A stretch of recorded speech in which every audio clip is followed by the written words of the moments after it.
And we are recording, trying something new. So it's probably going to be pausing on Zoom right now while it opens up iMove or QuickTime Player. And now I believe we're recording on both. Yeah, recording on this and on Zoom. So we will see if it does it, if it records on both. So normally I record on Zoom and then I screen record the Zoom. But right now I'm trying. Whoa, that is trippy. That is trippy. Right now I am using the same camera for both recordings, which might get a little bit hairy. And I'm fucking around with some new settings on the microphone. No idea if it will work. Today is a solo rant, episode 329. About a book that I'm reading. I've contacted the author, have not heard back, but I'd really like to get him on. It's called The War State by Michael Swanson. It's on Audible. Zia is the book. The War State, The Cold War Origins of the Military Industrial Complex and the Power Elite, 1945 to 1963. Peculiar ending date. So, because it's a solo rant, we are walking down this road of insanity together, and we don't know where it's going to end up. Oh, come on. I'm downloading Hitman 3 right now, as well as Mafia, the Chicago one. If anybody knows any good free roam games, please comment them. I don't like playing with other people. I don't really like campaigns. I like if there's nothing else to do, I'll do a campaign, but I don't like them. Their time suck. I like free roam because I mute it and then I listen to an audiobook. I just like to. I don't like to know the rules. I like to get rid of the mini map. No tutorials, no prompts, no nothing. I just like to run around and just blow shit up. If anybody knows any good free roam games, I do not give a shit about the campaign. Just Cause, never was a fan of the camp. Just Cause 3, I like the campaign. Just Cause 4, campaign shit. Great open world games. Just Cause 4, although the campaign sucks, great sandbox game. Thrusters and balloons. Grand Theft Auto 4 and 5, solid campaigns, but I just love driving around. Ace Combat, there's Free Flight, but Hitman, I'd never play. I just kill everybody. Yeah. So if anybody knows any good free roam games, I have an Xbox One X. I can't fucking find a Series X anywhere. What a shitty launch of a console, and they don't even have enough to go around. But let's get back to the was it the War State? I don't even remember the name. But what I really like about it is it seems like it's the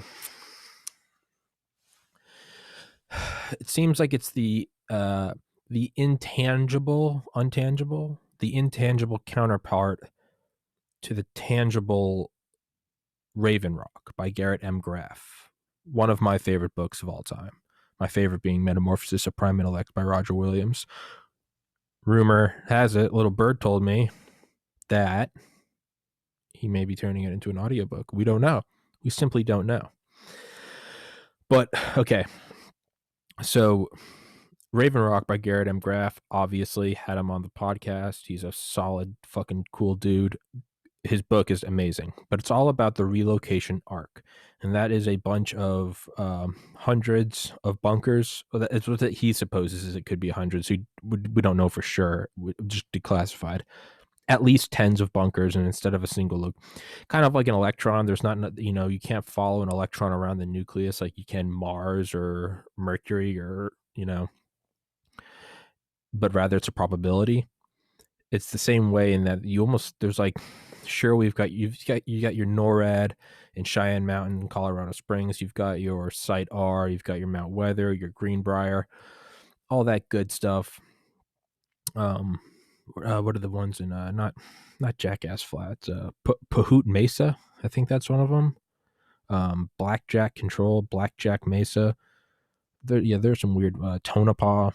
I'm sure there's stuff out at Groom Lake. There's one in Hawaii, right, where Snowden worked.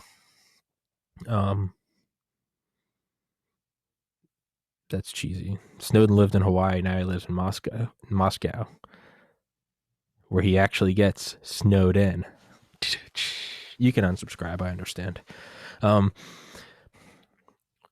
the point is so we have this relocation arc where it's more of a probability range of where you're going to be.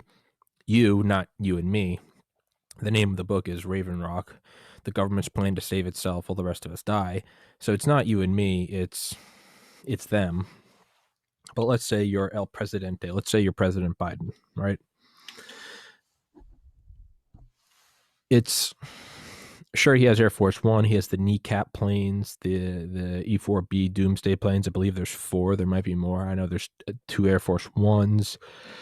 Sure, those are EMP protected and shit, and they have all sorts of countermeasures and I guess longevity capabilities that are obviously classified.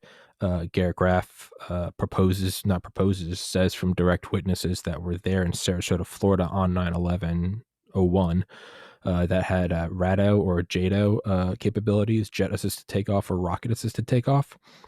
Point being, just the beauty of a solo rant is they're just out there.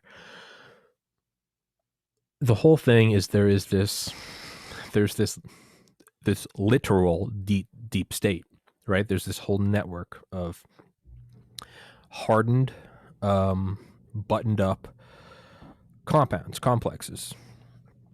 So they're all under X amount of earth. A lot of the really good ones are under mountains, thousands of feet of granite. They have they're on springs. They're on this sort of cushioned superstructures that can sway. They're wrapped in steel and in copper or copper mesh, and it deflects an EMP blast. It also defects any surveillance or eavesdropping or hacking, hacker man. They have thousands of days of food and water. They have regenerative systems. They have full. These aren't your backyard bunkers. They have clinics. They have libraries. They have movie theaters. They have press conference rooms. They have whole barracks. They have armories. They have freezers that double as morgues.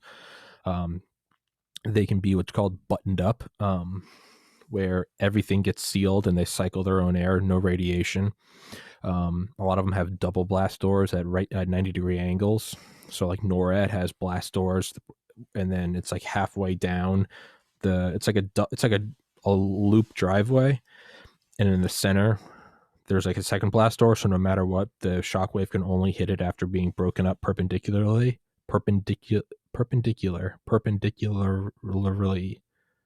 Onomatopoeia. So these aren't the things that, duck and cover. Bert the Turtle says, an atomic strike could come at any time. It'll be a sunburn worse than you've ever had before. And when there are no parents around, you'll be on your own. Got a little Irish there. These aren't those. You're fucked. These things survive. And what these are is they can survive. A lot of them, not all of them. It's kind of insane. Is like NORAD. The crux of NORAD, aside from all the other awesome shit about it, is its survival is based on CEP, circular error probability, I think. And it's the notion that you'll most likely not score a direct hit because it can't, because explosions isn't I think it's the cube square or the squared cube, whatever, where an A bomb of 1 megaton and an A bomb of 2 megatons, the A bomb of 2 megatons doesn't have double the blast radius.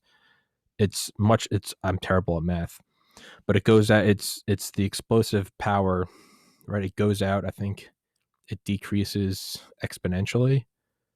So if a 1 megaton bomb wipes out everything within a mile of where it hits, a 2 megaton bomb doesn't take out everything within 2 miles. It might be like a mile and a tenth or a mile and a quarter. And so a 50 megaton doesn't take out 50 miles. It might take out like 10. So it's decreasing return on your genocidal investment, your GOI, your genocidal return on investment, genocide on a return on genocide, your ROG, your ROG, your return on genocide, which is why we have the 50 megaton bomb, right, Tsar Bomba, which was supposed to, everyone knows, supposed to be, that's become as much as a trope now as like the SR-71 speed checks, the ground speed check story, or like, did you know Steve Buscemi was there on 9/11, or the plane, or the plane was built around the gun, like it's a 50 megatons, but it's supposed to be 100 megatons. That's because more power, it starts to fly up through it, out, I mean literally out into space, and you're wasting, right? You're taking out a Taliban tent with a 2,000 pound JDAM when you can take it out with a, I don't know, $100 mortar round. Point is, it's all of these bunkers were built to survive these things, right? And they can take direct strikes. The DUCC, the DUC, the Deep Underground Command Center, which was proposed during the Kennedy proposed under the Kennedy administration, and I believe was scrapped under LBJ.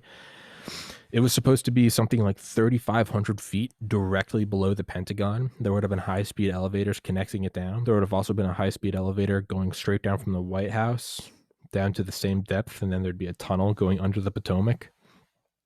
That's something that I hope was built. I refuse to believe it wasn't.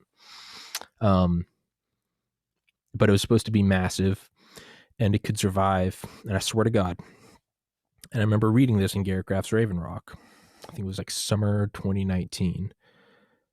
My head almost exploded when I was listening to it. It was it could survive multiple direct hits from 200 to 300 megaton weapons. And when I first read that, one of the reasons why I love Raven Rock so much is because it's someone like myself who wants the fantastic to be true. I want Air Force One to be able to fold to become a swept wing plane and go Mach 3. I want that to be true. I want the Aurora SR-72 to have been true in the 80s. All the skyquakes over LA. I want that to be true. Or as Michael Schratz said, there'd be the 5:04 a.m. booms over Catalina Island, except for on Thanksgiving, and that's how we knew it was one of our own. I want those things to be true, but deep down I know that they're not. What I loved about Raven Rock is it actually kind of like fucked with my perception of what I thought was real. Like we have the Army, and then, the cream of the crop go to the Rangers, and the cream of the crop of those go to Delta. You have the Navy, the cream of the crop goes to SEALs, the cream of the crop goes to SEAL Team 6 or DevGru. And then from there, I always try to teach people about CIA SAD, the Special Activities Division, which recruits from both of those. And it's like, yeah, no, it gets crazier than you think. And I love teaching people about that. I love to teach them about how these black ops groups are real. But then every once in a while, my perception gets shattered. Oh, by the way, everyone watching, see this hoodie, this Area 50, or it's aliens with Bob Lazar. Yeah, where is Bob? There's old Bobby Laz with all the blueprints. This is a sweatshirt I designed. The cuffs and the pocket are the Area 50 or the Roswell newspaper. Yep, that's now available on the TPC Apparel podcast store. The link will be in the description and in the top comment. So if you want to support the podcast, go grab yourself a hoodie. Stay warm.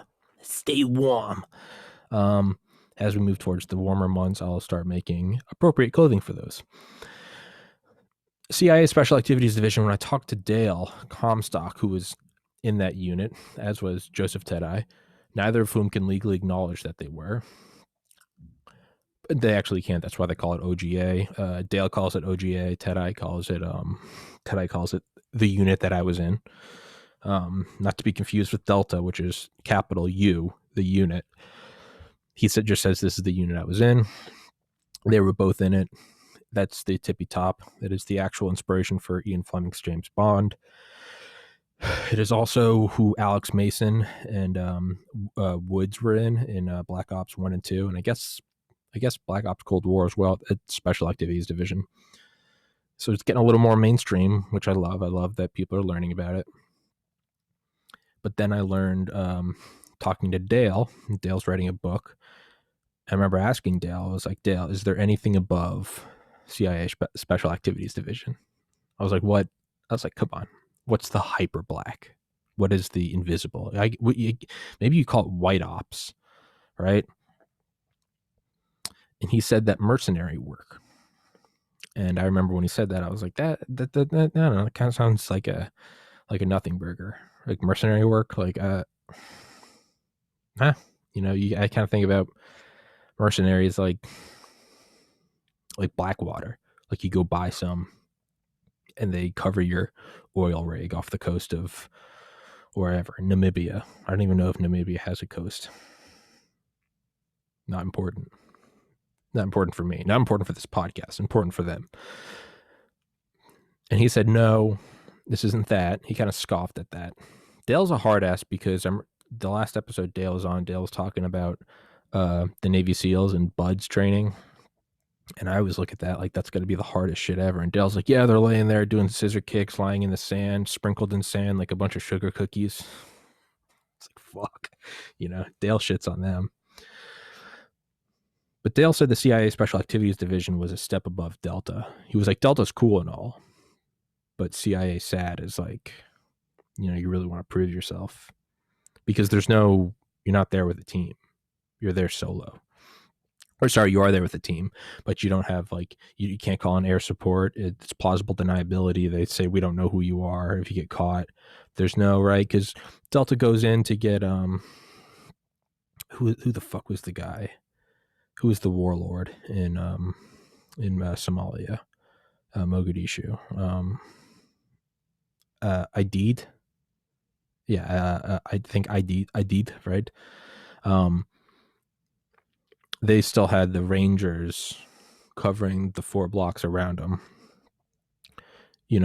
When they go, or like DevGru, when DevGru goes in to go get Operation Neptune Spear to go get bin fuckface in Abbottabad, Pakistan. There's still a bunch of if I recall correctly, there are a bunch of ships, and I guess it's need to know. If I recall correctly, it's need to know. They're all these assets are around, and it's like they're kind of on a moment's notice, like a quick reaction force. And so it's still like if shit goes south, they can kind of call it'll be a big global affair, but you can still grab them. With CIA SAD, there's none of that.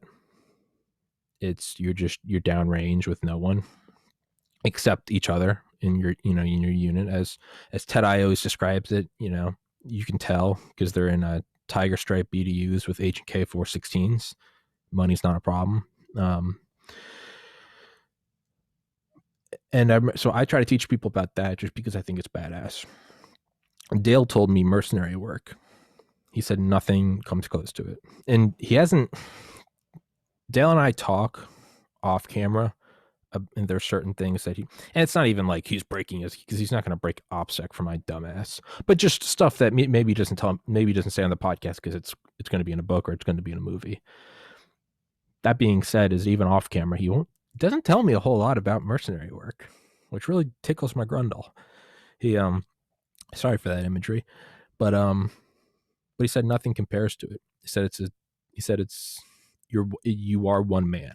It's like the game Hitman. You are James Bond. You are Jason Bourne. It's just you. There's no one else. It's just you. It is the best. It is the Tom Brady. It is the Michael Jordan. The point of all of that is, that kind of happened with planes, right? Everyone knows about, 747. Oh, the Airbus A380.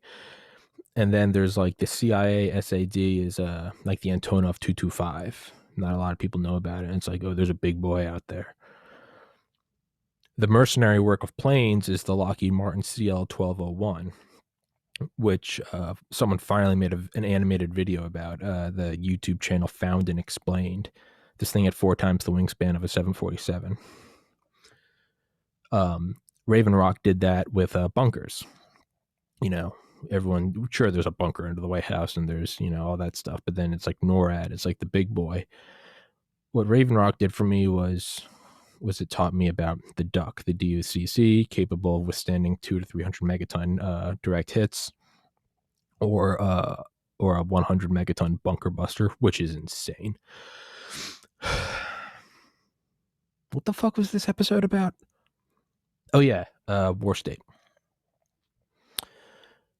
Back to the bunkers. So what these are these solidified, hardened structures, right?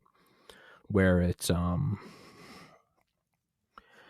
you can have your White House, right? Sure, we have all these security checkpoints. We have all these, I mean, God knows how many cameras and detection systems have saturated that city over the decades as technology increases. I'm sure there's all sorts of buoys and underground and underwater sonar shit and whatever. Right? But, right, and I'm sure there's tons of SAM sites. I'm sure there's tons of Patriot and THAAD missile sites, right? I'm sure that there's probably laser assets. And that's not conspiracy. That's 80s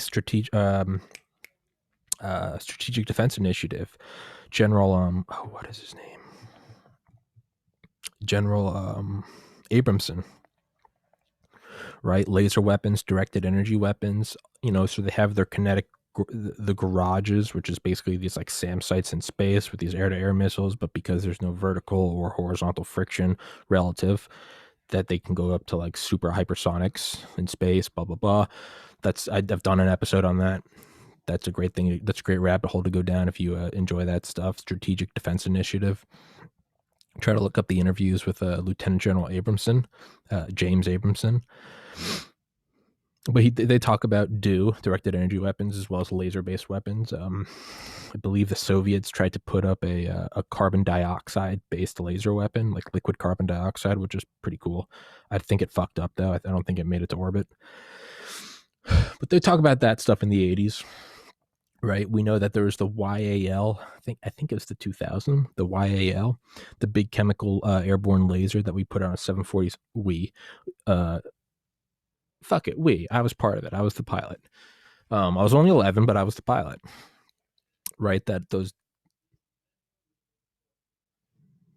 bad thing about this microphone is it can now pick up every conversation with my parents downstairs. So, but YAL airborne laser system in the 747, right? Got that big defense that, you know, Dick Cheney was yes, indeed. Give me $500. Make it rain. Now you the main. That was Dick Cheney after 9/11 with the military-industrial complex. Just right. So we know those are things. So I would imagine that there are probably assets like that around DC. I mean, I don't think that's that absurd. I'm sure Air Force One has something similar to that, right? We know they have countermeasures. I bet there's something else up there. Maybe a satellite system that overwatches it. Who knows? But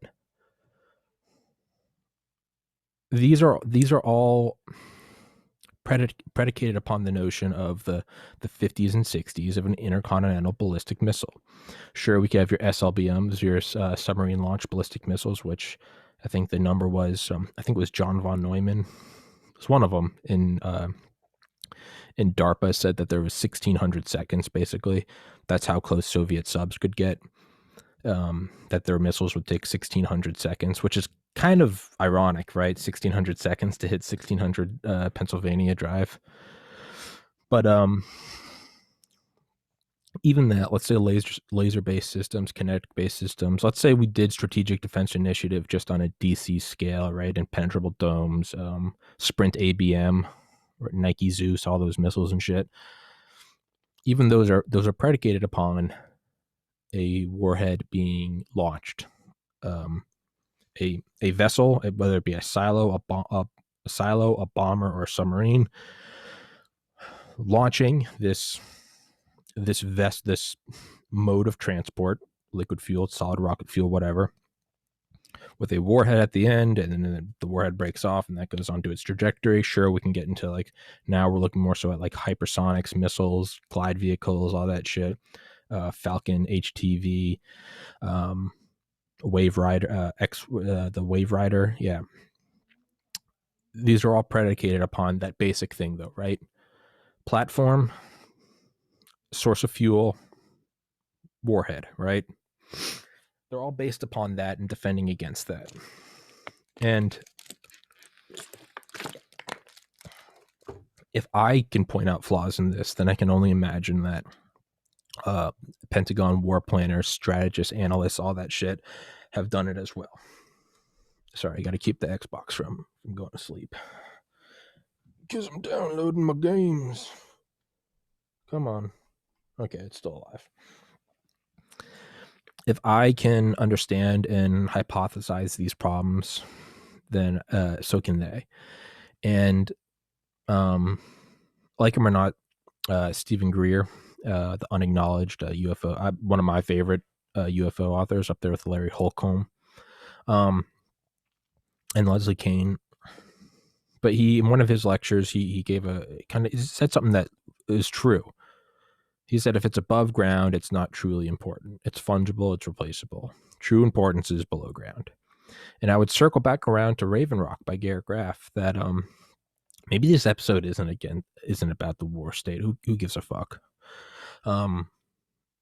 He said that during the Kennedy administration, Kennedy was having lunch with some journalist who was schmoozing, getting up there with the DC elite, and obviously Kennedy was the head one. And I've talked about this before in Raven Rock. He talks about how he's meeting with this guy, and he's meeting with this journalist, and they're eating, and he's saying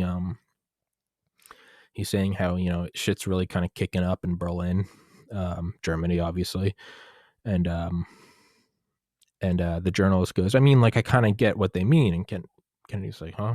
And he's like, well, you know, there's a capitalist enclave in the middle of a Soviet-occupied city. Obviously, there's the East and the West, and then there's the actual city, it's kind of like a yin-yang, which is odd. And then the journalist looks at Kennedy. He goes, I kind of get him. And Kennedy, if I remember correctly, Kennedy says what? And he's like, well, you know, there's a bustling capitalist enclave within a Soviet ocean.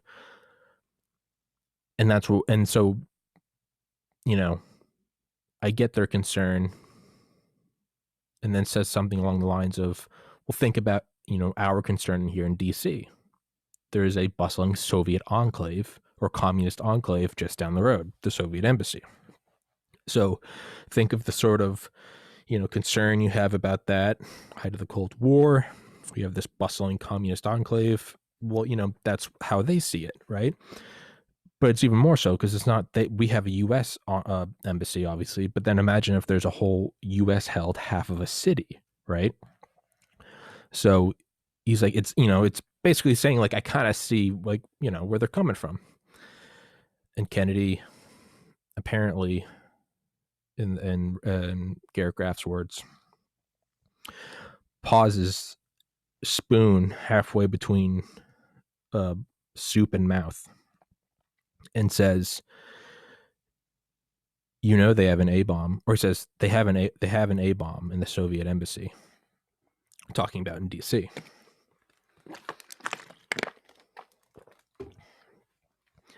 And the guy goes, sure, you know, just, and he goes, no, really, they snuck in the pieces in diplomatic pouches and constructed it in the attic.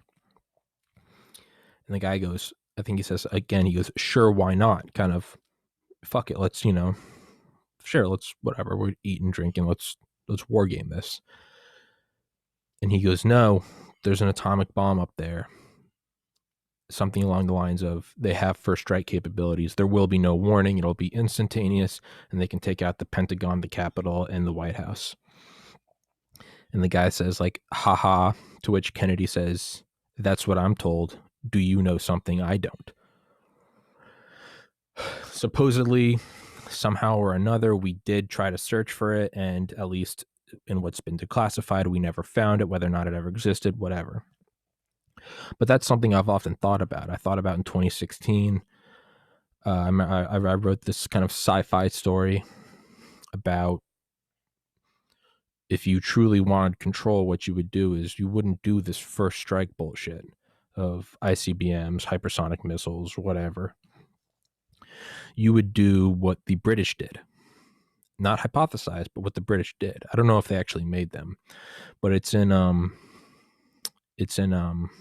what is his name? Dr. Houghton. I cannot remember his first name. Phil, Bill, Jim, whatever.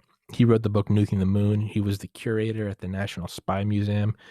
He came on this podcast, and he wrote about in his book Nuking the Moon, which is a fantastic read, about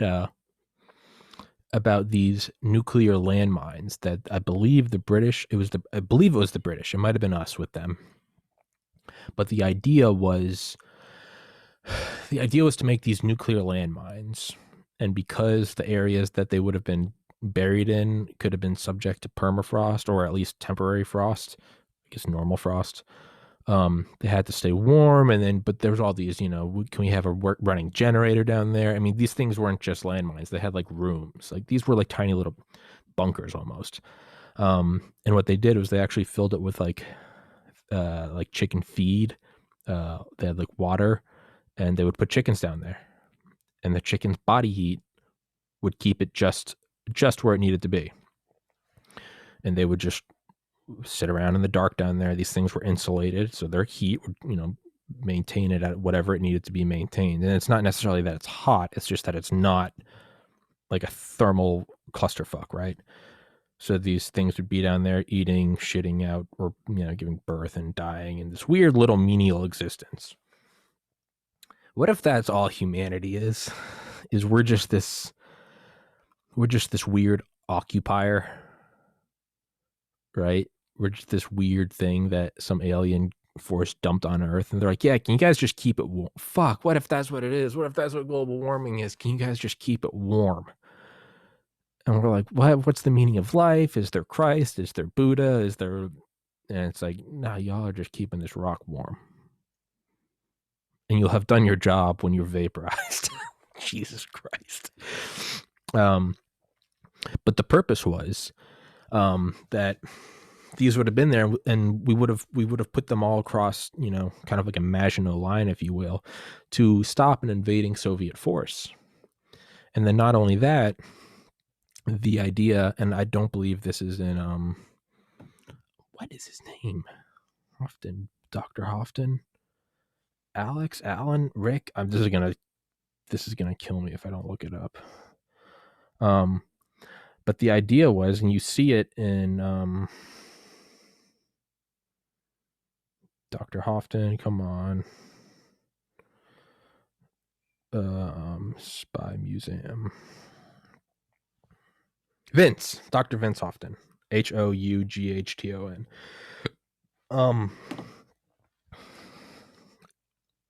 But the idea was that you could use these for any area that you wanted to deny.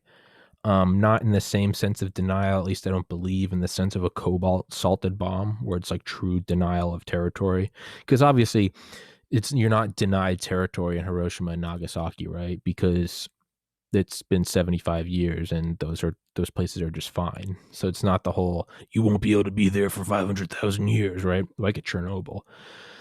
The idea of assaulted bombs was to make actual denied territories, like permanently denied. Like you could not go there. Basically like Chernobyl on demand, right? That's crazy. COD, Call of Duty, Chernobyl on Command, COD, COD. And that's the plot of Black Ops Cold War, is Operation Greenlight, right? I haven't played the game, but I know that's the plot, is that you put nukes under European cities in the case that the Soviets ever try to occupy them. We don't need to worry about first strike. Just take them out. Make an impenetrable line of radioactive hell that they can't go through, or you wait until they're occupied in there, wait till all their forces are there, let them set up forward operating bases, get them nice and juicy, and then vaporize them. And there is some scientific...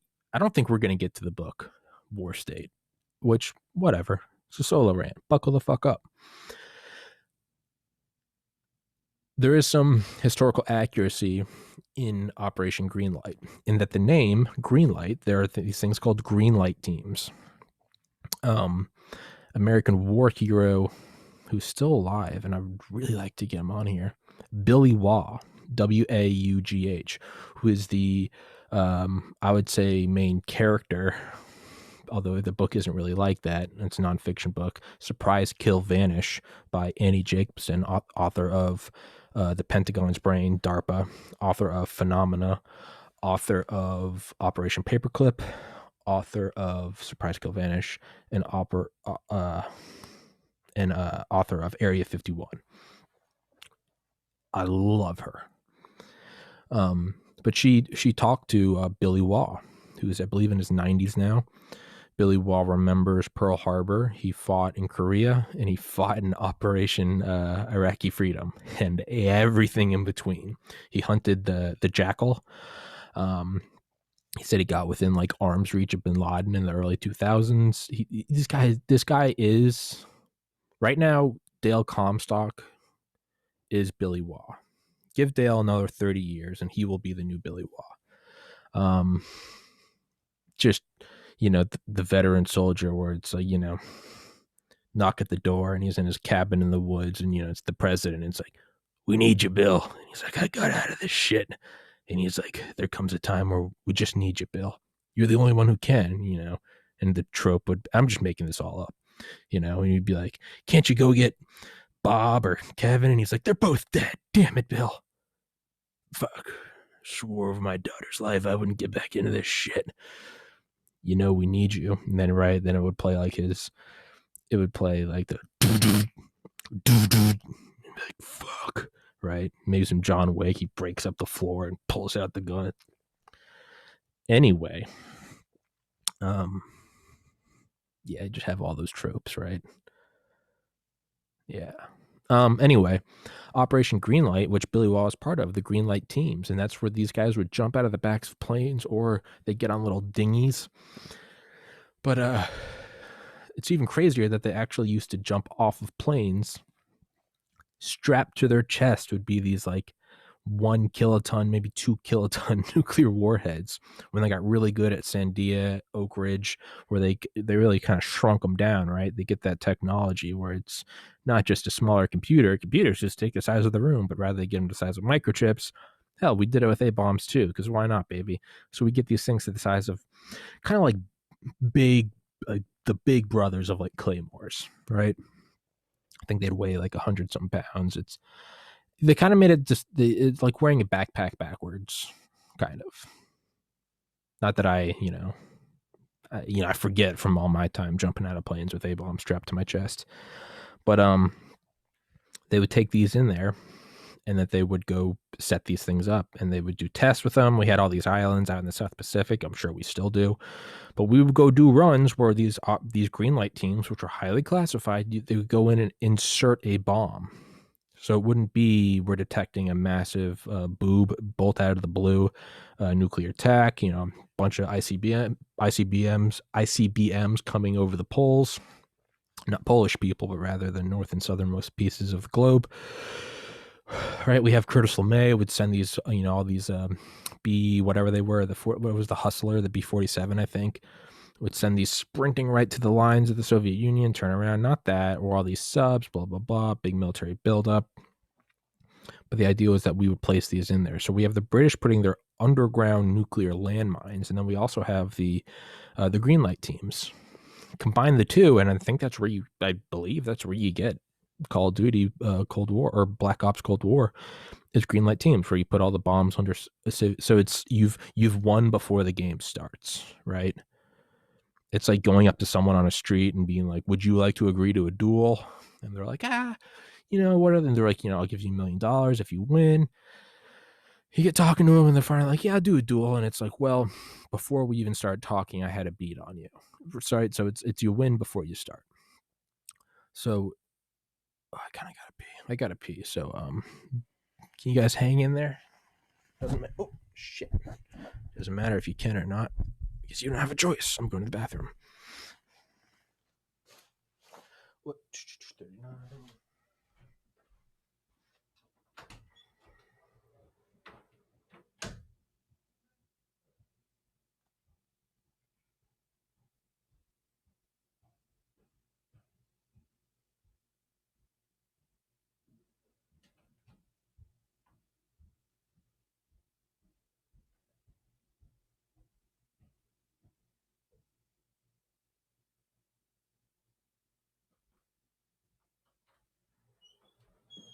Hey, Tom.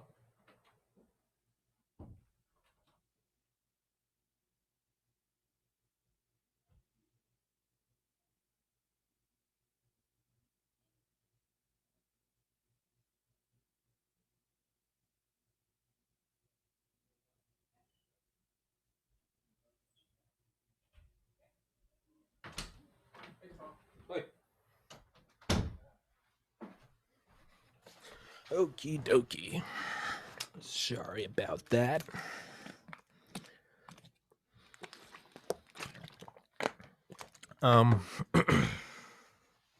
So what is the purpose of this whole rant? Point being, right? First strike, you want immediate strike, you want instantaneous strike, you don't want any gap in any time. You want to beat them before you start, win the battle before it even or win the fight before it begins.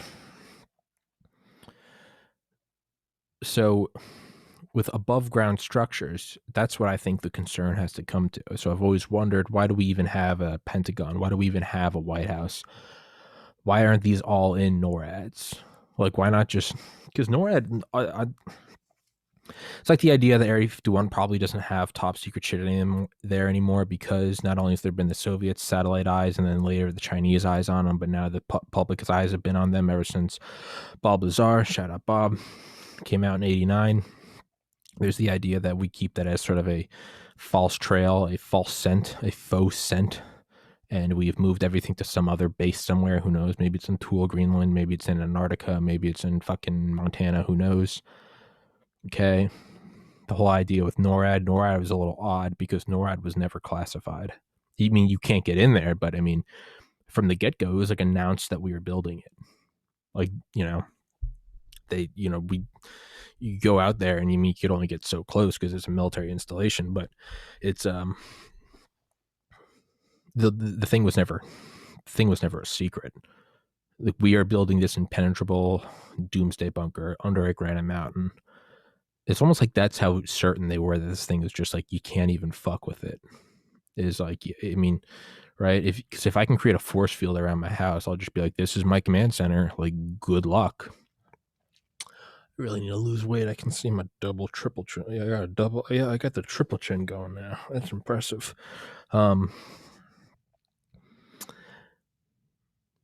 So that's kind of always been my thought process.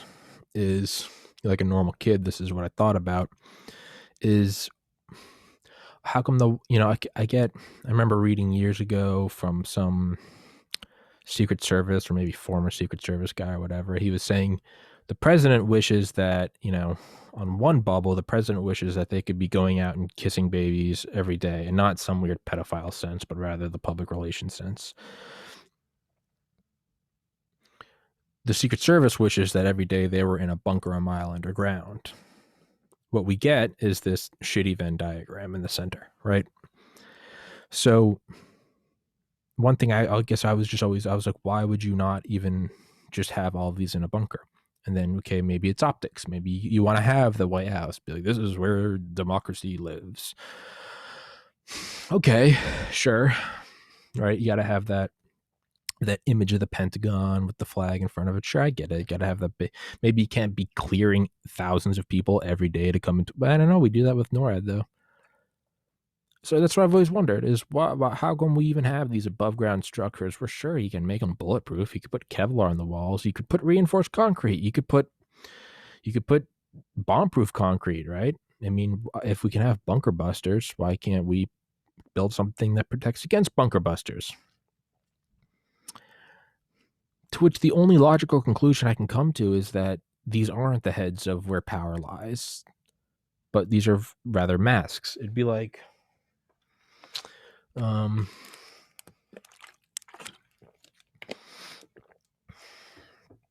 what's a way to say it? Would be like, maybe the Greenbrier Hotel. I think that's a good analogy. The Greenbrier Hotel, which I think went defunct in the 80s or 90s, possibly 70s. It's this super schmoozy upper crust hotel I think like an hour, maybe 2 hours north or south from DC. And it can be reached directly by rail. So no traffic lights, right? No traffic. And we needed a spot to put all of Congress in the event of a nuclear war. And it was this big schmoozy hotel. And these front companies built by whatever the continuity of government. There's got to be an agency, right? Because there's CogCon, and then there's COCCON, right? Continuity of Constitution, which is actually within CogCon. It's much more. Maybe I need to listen to Raven Rock again. God, that book is so good. I've listened to it probably 10 times. I love it.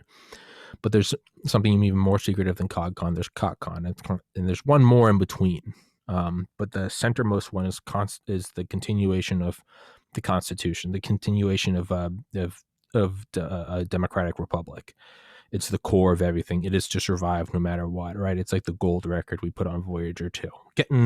There's no topic. Why don't I even try and pretend it's ever getting off topic? It's where was I getting at? But no, Greenbrier. So part of, I guess, that's what I was thinking. There's got to be an agency for CogCon, right? Because the NSA was a denied agency, no such agency for like 20 years. The NRO was even more secretive. I don't think for longer, but more secretive until it came out. There's got to be agencies right now that we don't know about. Not that they have classified things, but that their very nature is classified. I, for one, don't think that Space Force is being created. I think it's being declassified. So whatever this agency is or body that creates continuity of government, physical planning, not just the planning, but the physical structures, which, I mean, I would imagine they just made one of these things for Congress to tell them to sort of shut the fuck up. And I know that the mind goes, well, Congress probably allotted funding for it, so they wanted their own. I think a lot of this stuff, if they really want it, they don't give a fuck about Congress. They just say national security, eat a dick. But regardless, they made one for Congress. And it's just such a hacky boomer humor. And like Congress, it was bloated. Yeah. But it was this huge bunker built up at the Greenbrier Hotel. Like I said, connected directly by rail. And this U.S. government shell company bought the land. The owner was background checked and basically cleared. He was read in without being asked. They're just like, come here, fucker. You're going to know about the U.S. government's doomsday plans now. And this guy was just like, I just run this hotel. Not the case. It was a super nice hotel. This guy's definitely upper crust himself. But they said, like, this is within, within distance to the U.S. Capitol. We need to be able to evacuate off Congress. And we need it to be secretive. Again, odd, because NORAD wasn't secretive. I don't think Site R was either, nor do I think Mount Weather was.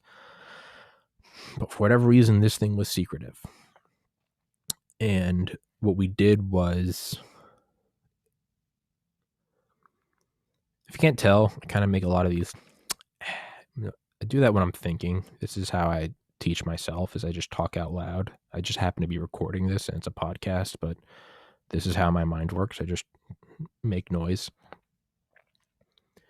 Regardless of the reasoning, there was this thing called the Greenbrier. And the Greenbrier, it's a big schmoozy hotel, right? Just choose your big fancy hotel on like a PGA golf course kind of thing.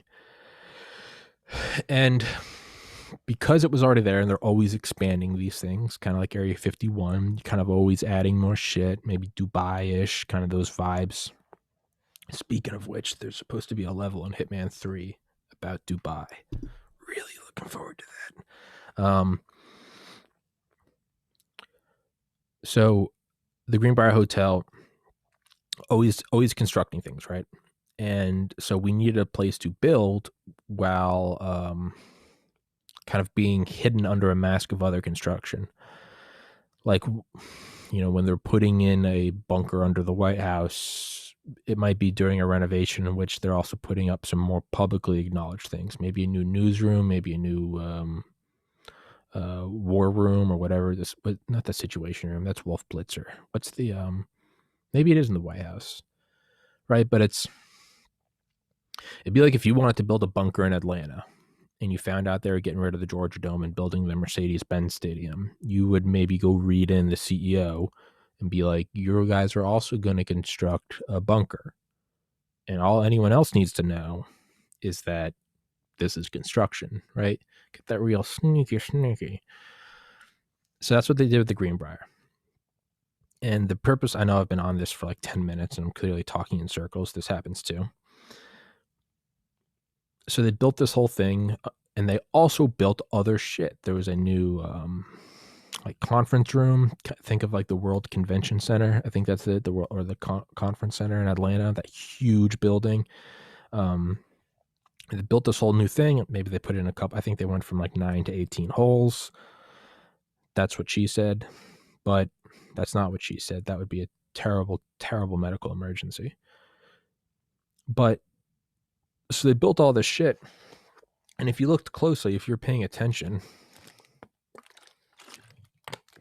or you were educated in what to look for, you could see that it didn't add up. Why did they need like a whole fleet of dump trucks? Why were they bringing in enough explosive charges to remove like 10 times the amount of earth that they supposedly were moving?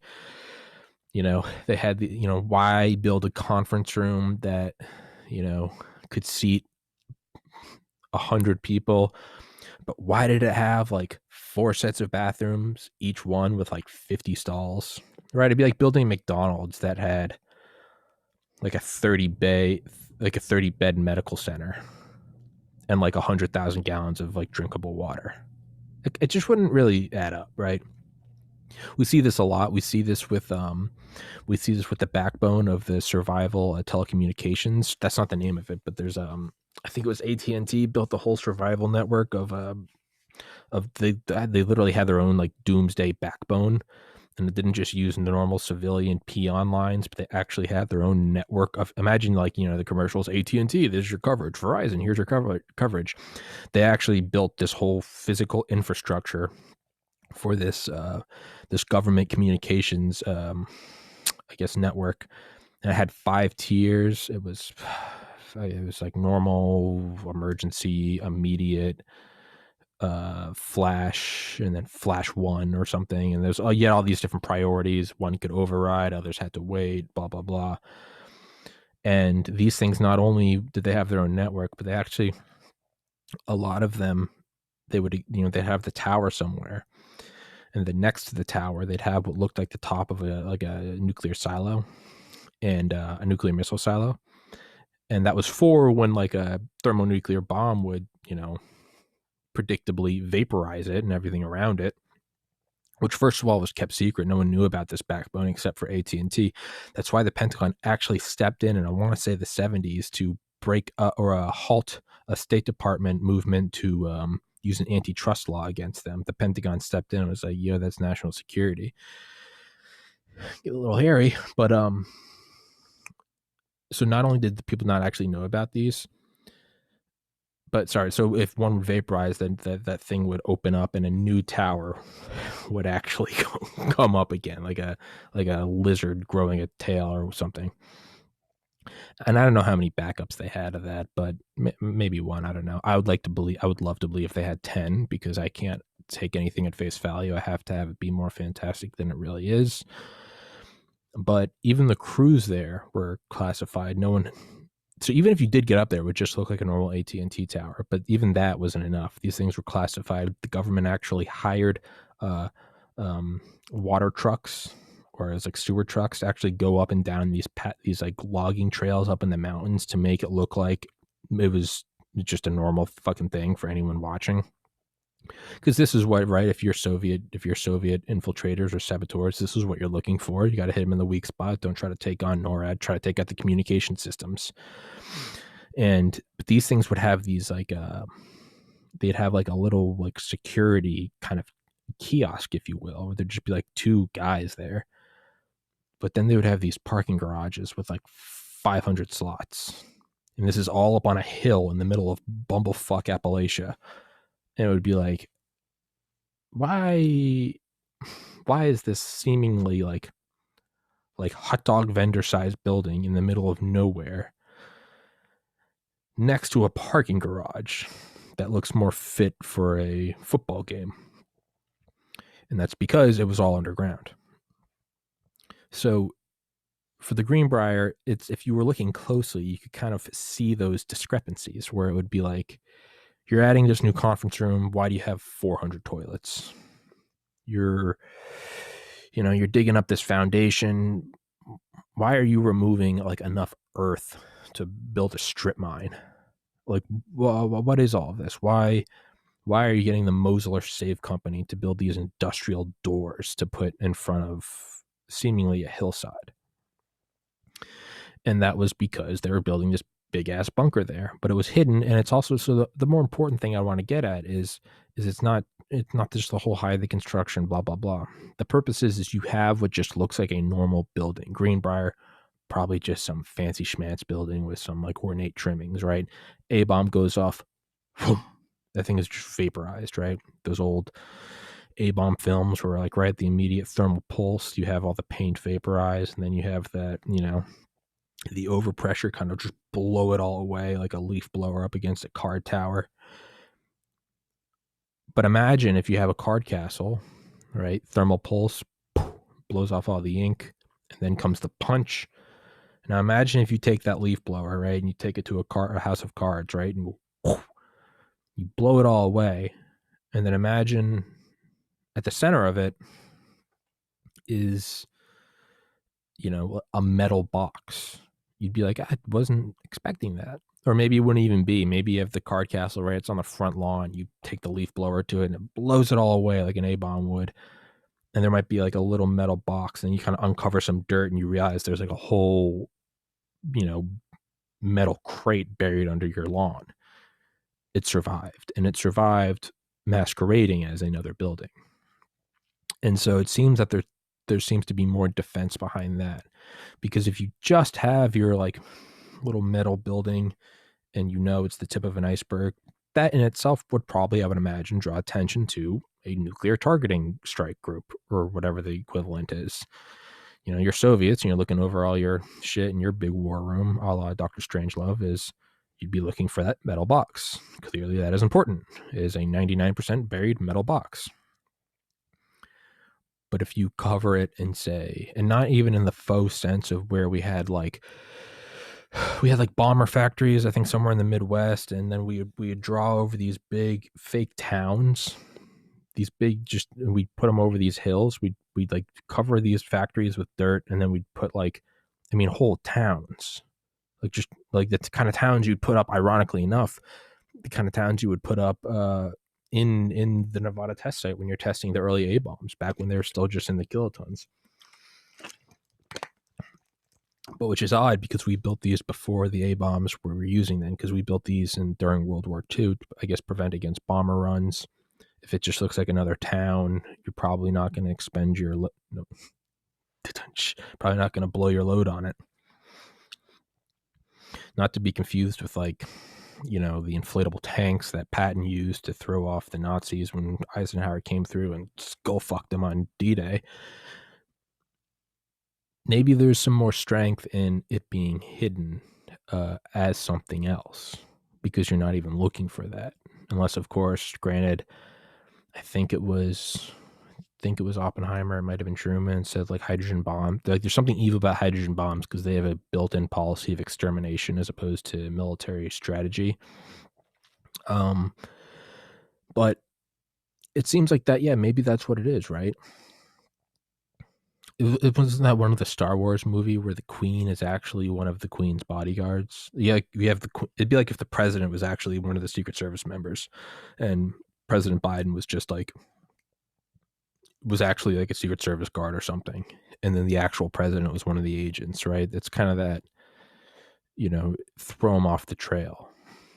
It seems like, to me, that's what I think you would have to have, right? I just don't see them. I mean, I think that's a very dated idea. Mr. President, we got to take you to wherever, Raven Rock. Like, we got to get out of here now. The A-bomb's going to hit in 10 minutes. Like, I mean, I would think that you were prepared for, like a couple seconds heads up, right? I mean, why would you not? And then furthermore, you don't want the enemy to know that you are now operating underground at all times, because they're just going to up their weaponry and then just stitch stuff back and forth forever and ever. And it will go forever, from swords and shields to now. But I feel like you would have like a bunker under the White House where like you do everything. And you just leave that facade where it looks very weak and it's just this fucking wooden and stone structure that will be vaporized but in reality you vaporize it, but like the bunker's still there just fine. Kind of like the black box of like the plane, right? So it seems like, I feel like those have to exist, and of course the real strength in them would come from secrecy. Now, that whole explanation, an hour and 10 minutes in, or nope, an hour and 1 minute in, was I wanted to get to, so that's the physical apparatus that exists just under the fungible, disposable structures. Pentagon, White House, Capitol. Right, we have Site R, Mount Weather, Greenbrier, NORAD. This book I'm reading, War State, is about, I guess, more of like the intangible corollary to it.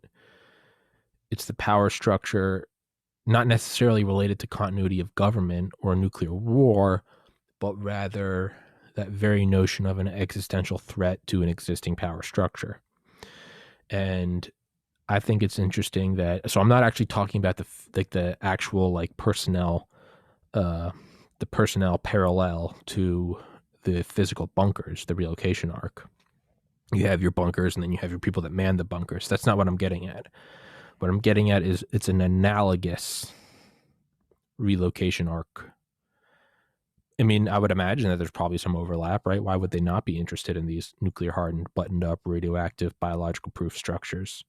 What I'm looking at, or at least getting interested in, is this actual idea of a deep state, a military industrial complex, a technocratic global banker elite, whatever it is, the entrenched power structure that's not a conspiracy, that's as old as man itself.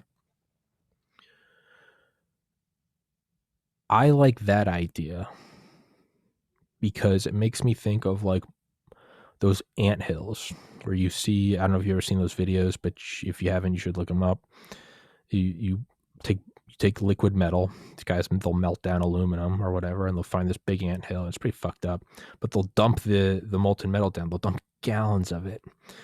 Then they'll let it kind of cool overnight, and then they'll come out and they'll dig up this big chunk of land, and they'll pull it up with like a fucking whatever, some piece of machinery, and then they power wash it off, and you have what looks like a three-dimensional.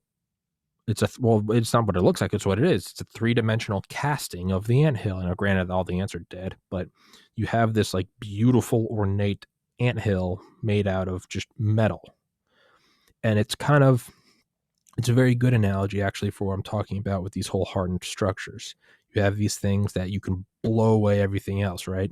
So let's imagine let's say the anthill was just metal. Let's say that was a natural process of ants, as they make these metal structures. On the surface, you would just see the little dirt anthill. You go kick it, haha, stupid ants. But the reality is like when shit went down and there was a flood or an earthquake, there's actually this metal structure that is not affected at all.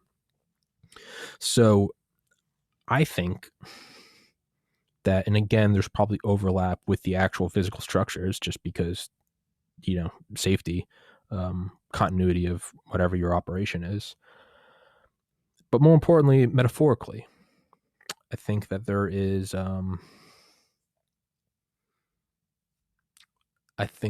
probably a group or a deep state, a military industrial complex, a scientific elite that metaphorically exists in the same way. Presidents can come and go. Prime ministers can come and go. There can be depressions, recessions. There can be bubbles and booms. There can be whatever. Nations can redraw borders, and there can be marching armies and whatever. But there seems to be this power elite that, again, probably have their own bunkers if they're not. I don't know why you would have your own, though. I feel like if you were truly nefarious, you would sink your teeth into these government sectors and drain the funds from the masses to build whatever. The point is that metaphorically, it's not an A-bomb, it's a 2016 Make America Great Again. It's not an A-bomb, it's a blue wave. It's not an A-bomb, it's a Joe Biden Build Back Better, right? It's not a hydrogen bomb, it's a shift of power from the United States to China, or from Germany and Italy and Japan to the United States and Britain, or whatever, or from Britain to the United States, or whatever. It's this shift in power, because we see power move around, right, around the globe. Granted, it's on the scale of centuries and millennia, but I mean, we see it move from, Egypt and the Great Pyramids. We see it to Alexander the Great, the Roman Empire, the Greek Empire. We see it, we see it go to Genghis Khan. We see it through the dynasties in China. We see it, the British Empire. It's like these power things move around, right? Kind of like a magnet through like a field of like ferrous shavings. But there seems to be this entrenched structure that metaphorically is very similar to these hardened nuclear structures. Everything around, everything above can change, even be obliterated. Not these things. These stay. 4-year elections, terms, inflation, economic booms and busts, whatever. It seems there's this thing that exists within. I mean, ironically, the deep state. It's quite literally the state deeper down. But it seems that's what it is. And this book, War State by, I think it's Michael, right? By Michael Swanson, The War State. That's what it kind of seems to be. And I'm only partway through it, so I'll finish it. But that might have to be the next solo rant, is the actual war state. So today wasn't really about the war state. And if you've listened through this whole thing, I'm sorry, because we didn't hit on that. But perhaps tomorrow we will. Perhaps we will not. Who cares? I don't. Hope you enjoy the podcast, as always. There is apparel now. There's apparel. I did buy the domain, Tommy's Podcast. It's going to take a little bit to switch it over to the apparel store. Apparel, all the apparel you see online, 100% designed by me. I do this podcast. I find the guests. I email the guests. I buy their books. I read their books. I research their books. I set up interviews. I have them on. I interview them. I record it. I edit it. I produce it. I upload it. I put it in my own continuity of podcasts safe. I put it online. I try to market it. All this stuff, I designed these between 2017 through 2019. A lot of these designs took hundreds of hours. I uploaded these. I made the online apparel store. I got it incorporated. I did all the fucking stupid tax shit. I uploaded the files. I learned how to operate it. The Shopify, Printful, Printify, blah, blah, blah, blah, blah, blah, blah. All the weird shipping and taxes and different sizes and variants and stocks and blah, blah, blah, blah, blah. This is a one-man operation. If you enjoy this, please buy some apparel. The next purchase for this podcast, as you can see, and go back to the first episode and go to now, you can see how things have changed. I would say for the better. Perhaps not the content, but the actual physical technological setup has gotten better. The next step is to move from a laptop to a full-fledged desktop, whether that be a built PC or a Mac. We don't know, but it's going to be whatever the biggest fastest, meanest computer I can find is. I love to upload in 8K. I'd love to get even better lighting, even better microphones. I'd love to get my own apartment. I want to get a room where I can just do studio. I mean, I've got some like baseline sound suppression right now, and by that I mean it's a bunch of black moving blankets hung up on tripods and bureaus and file cabinets around me to sort of produce this shitty, not well done semicircle around me. This microphone, still don't really know how to use it. But it's definitely I would say the podcast quality is growing. So if you enjoy this podcast and you enjoy seeing it grow, please go buy some apparel, get part of the Patreon. Patreon right now is at $26 a month. Swinging from the knees. Shout out Kiro, Garrett, and AJ.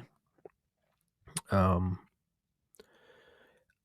torn on Patreon because I've only ever paid for one thing on Patreon, and that's the Tim Dillon Show, and I will do that until the end of time. Tim Dillon's the funniest man to have ever lived. I will die on that hill. I paid for his because he does one episode a week, but if you get on Patreon, he does a Patreon episode a week, so you can get 2 a week. I can't get enough of him. It's $5. I do it.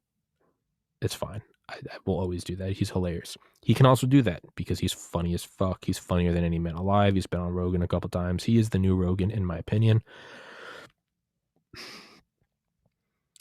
I'm torn on doing that because I don't want my Patreon members to just kind of get on the Patreon, not get anything in return. Like, I kind of feel like that's a shitty deal for them. However, at 1,839 subscribers, I think the more advantageous thing to do for this podcast is to not have like premium content that you have to pay to get. I don't think I'm there. I don't think I can, Rogan got big enough to where he could say, all right, fork it out, I'm going to Spotify. I think that was the nail in the coffin for him, in all of my wisdom. Tim Dillon, I've turned on so many friends to Tim Dillon. I think if he put all of his content online, he would probably have a bigger following. Sure, he wouldn't get the 80,000 a month from Patreon that he's getting right now, but if you could access all that content for free, I mean, I think that would indirectly lead to a contract worth more than what he's getting now. So for me, part of me wants to put the solo rants on Patreon, and you can pay to get, but I think it's going to benefit me more in the long run, benefit the podcast more if I just put everything up on YouTube and BitChute and Rumble for free, and then if it can reach more people that way, if more people can get hooked in.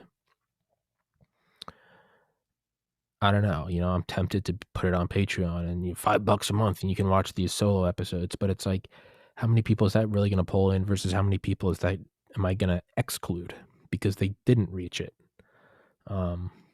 Yeah. So I don't know. Probably not going to do any Patreon content, which, hey, I completely get. If you don't want to join the Patreon, what the fuck are you getting out of it? True. But that's where my logic is right now. So yeah, Patreon, go to the apparel store if you want anything. If you like anything on the apparel store, if you see design, but you don't see it on an article of clothing that you'd like, just comment and I'll take one of the designs and I'll slap it on there. There's just too many possible things that I don't put it on all of it. It's not necessarily like, it's not something where you're like, oh, I want this on a wallet. Like, some things you can do that on other websites, but the way I design this stuff, I design it in a way that that companies don't offer. It's a way of like fully covering shit, and I kind of incorporate the actual dimensions and shape of the clothing with the design. I can't go in and make every article of clothing. Well, I could, but I just don't have the time. I would have to do that all day, every day for a year. So really, a lot of the stuff is like, it's on a hoodie, it's on like yoga pants, it's on like a long sleeve shirt, short sleeve shirt, and then like a unisex tank top. And that's just kind of right down the middle. If you want it on something that you can't find, like a beanie or a backpack or a socks, comment and I'll go slap the design on there. Probably not going to be making new designs for a while. I haven't for the last year or so. It's just not where my heart is right now. And when I put my heart in, I can make dope shit like this. I don't really think that forcing this stuff works. Yeah, this is the hoodie. It's pretty dope. You've seen me wear it before. But yeah. So Patreon apparel. And yeah, I hope by the end of 2021 get a new dope computer and really kind of try to step up the quality even more. It would be computer, and it would be getting my own apartment so that I could take a room and kind of really, put a bunch of sound absorbing panels up and everything. Try to increase the quality even more. Yeah. Definitely faster internet. That would be an expense. I'd want like gigabit Ethernet. Because there's, now when you see Rogan on Spotify and he puts them up, but you watch them and it's a week later, and they're kind of, granted, a lot of them aren't time sensitive, but I find there's always something a little more attractive about finding a podcast that was uploaded that day and it's from a couple hours earlier. It's just, I don't know, you kind of sync with it a little more. Podcasts like this take hours and hours and hours to upload. I would like to get them up in maybe like 30 minutes. I think that would be cool. But no, did it die? Nope, not yet. Yeah, so that's what the money will go to.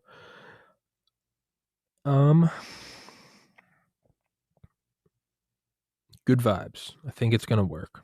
I think something's gonna click. I think the podcast is gonna take off, and people are gonna discover it. And like me discovering Tim Dillon, I was like, oh my god, this is incredible. Oh no, he only does an episode a week. Oh, he already has 200 episodes. They're each an hour long. I went and bought the whole library, and I've been listening to it nonstop. That's what I'm gonna start doing as soon as I stop recording this.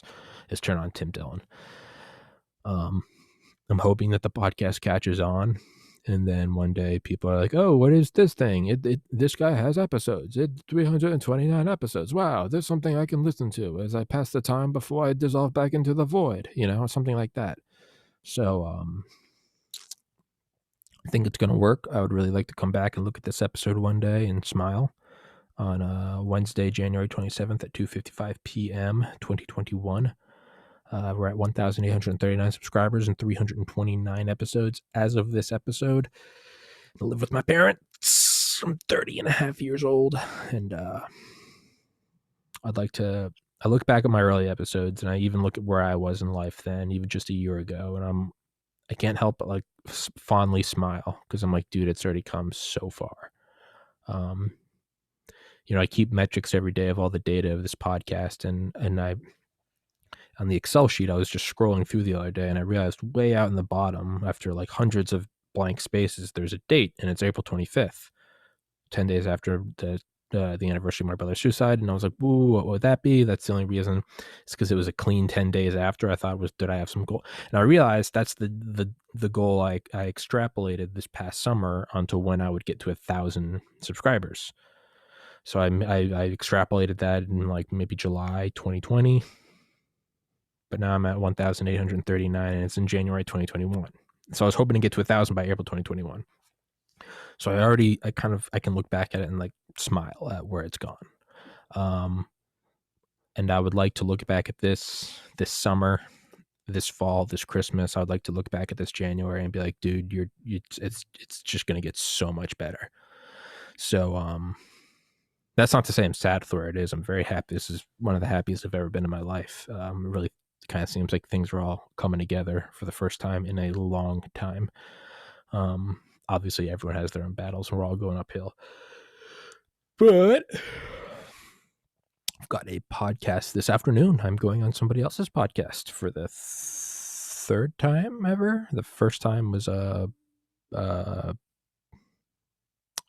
Josh Newman's Reality Playground podcast. The second time was I went on Don the Pleb, Plebeian Media. And I'm going on my friend Laura Shepard, episode 269 on this podcast. She's finally starting her own. And so I think it's episode 1. I think we're going to go fuck around and try to get her started.